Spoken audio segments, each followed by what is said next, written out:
Hello and welcome to Business News. I am Frank Komalape and here are some of the reports we're filing now. A fellow of the Chartered Institute of Bankers, Mr. Pascal Nsoromto, has advised the government to ramp up activities in the agricultural sector so as to increase the value of the country's export. Nsoromto was speaking on our business flagship program, Business Breakfast. According to the recent foreign trade report released by the National Bureau of Statistics, Nigeria extended its negative trade balance in the first half of 2021 as the trade deficit surged to 5.81 trillion naira in the period. We have enough money. God has blessed Nigeria with abundant money and resources. To drive down the cost of production, we must look inwards and look at those companies that are genuinely producing. Right.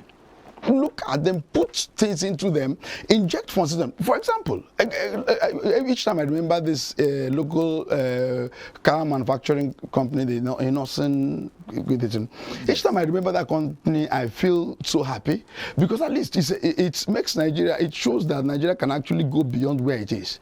That company produces cars in Nigeria, made in Nigeria cars, and I even learned that very soon they are going to be exporting to the neighboring African countries. Then, if we have that kind of thing, how do we support that kind of person? We try as much as possible to make sure that we inject funds into that and create serene environment for such production. How do you create such a serene environment for such production? Make light steady. If we don't fix light in Nigeria, all we are talking about is just babash. We are not telling ourselves the truth. We must fix power. Power is the major thing that drives production. So we must fix power. We must fix every other thing that is related to that production sector that we need so that we'll be able to export more of the goods produced in Nigeria. Away from there now, Customer Service Week is an international event devoted to recognizing the importance of customer service and to honoring people who serve and support customers with the highest degree of care and professionalism. Speaking on the global annual event, a communication expert has harped on the need to integrate the culture of a good customer relations in business, especially in the post-pandemic era, to increase visibility for businesses. The challenge with virtualism, in as much as virtual is amazing, the health organizations to cut costs and the rest of that, it can also be a bit tough to establish that intimacy, yes, with clients and customers remotely. So I think that the focus, and I mean, even for us as a company, for my other organization, Bora, we have to share with a lot of people how they can still ensure that they celebrate this customer service week, even if you serve your clients remotely at this time. Definitely the bottom line, and the bottom line is always profit and revenue, right? So if an organization doesn't have great customer service and clients are complaining and customers are complaining, eventually it's going to affect repeat customers. So one of the best ways that an organization can grow beyond constantly looking for new customers and clients is to get repeat customers and clients. And if you're not offering great service, it's tough to get repeat customers and clients. Another way will be with referrals. Your customers will not refer you to other people if you do not offer great customer service. Right. And at the end of the day, these two things contribute to your bottom line, because if you're constantly spending money to get new customers, and that's why in marketing, there's something that they always say that when you want to get a new client, you also need to add something called the lifetime value of the client.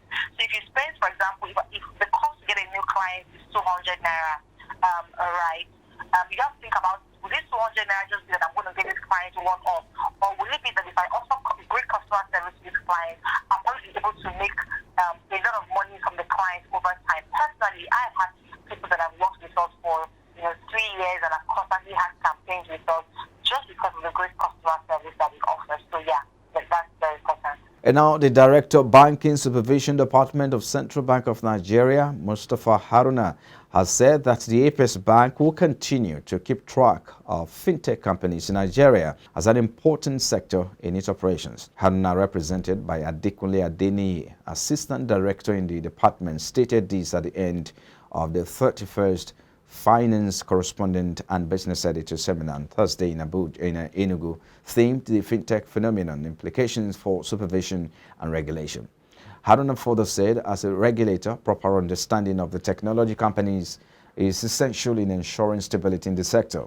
According to statistics obtained from the Apex Bank, 55.7% of all capital investment in the fintech space were foreign direct investment, while 43% was got locally within the economy in Nigeria.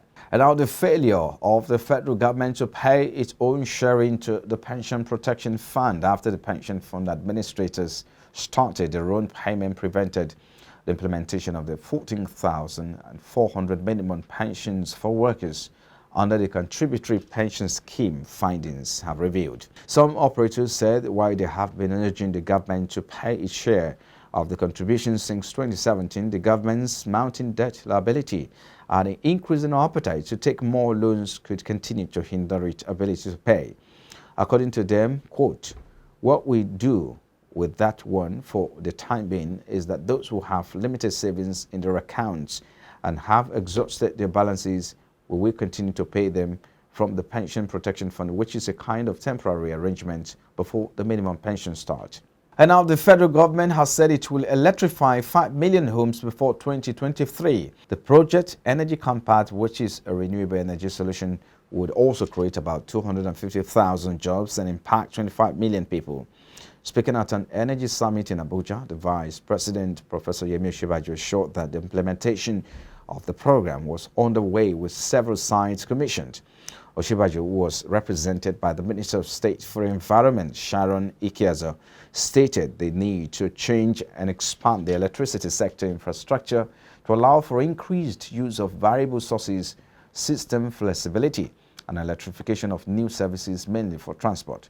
According to him, quote, Nigeria's Energy Compact includes flagship of 5 million solar power project, which aims to electrify 5 million homes and 25 million people by 2023 and aims to create 250 jobs, end quote. Well, and that's all we have for your business news at this time. Many thanks for watching. I am Frank Omalape. It's back to you now.